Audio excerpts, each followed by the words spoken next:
করে। আরে কি হয়েছে কি? তোমাদের শাশুড়ি বৌমারে ঝামেলা না আমার একদম পছন্দ না, জানো তো? ছোট ছোট বিষয় নিয়ে তোমরা ঝামেলা করো, কেন করো?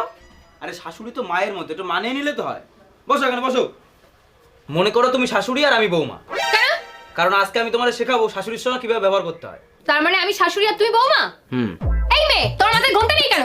লজ্জা করে না তোমার? মাথা হালকা করে ঘুরে বেড়াচ্ছ, বাড়িতে শ্বশুর রয়েছে ভাসুর রয়েছে, আর এইভাবে তুমি মাথা হালকা করে ঘুরে বেড়াচ্ছ? লজ্জা লবতে তো কিচ্ছু নেই তোমার মধ্যে। ঘুমটা দাও, ঘুমটা দাও। কি করে ঠিক করে দাও? মুখে রাখছো কেন? বাবার বাড়ি থেকে কিছু শিখে আসোনি নাকি? মুখের দিক তাকিয়ে কি দেখছো? যাও এক গ্লাস জল দাও। দেখছি।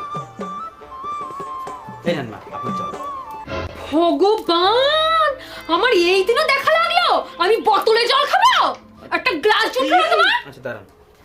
একটা গ্লাসে অব্দি জল দিতে পারলে না তুমি আমার? বাড়িতে গ্লাস নেই নাকি তোমার হাত পা নেই, পঙ্গু হয়ে গেছো? ও, হাতের কাছে গ্লাস ছিল তাও বোতলে জল দিলে।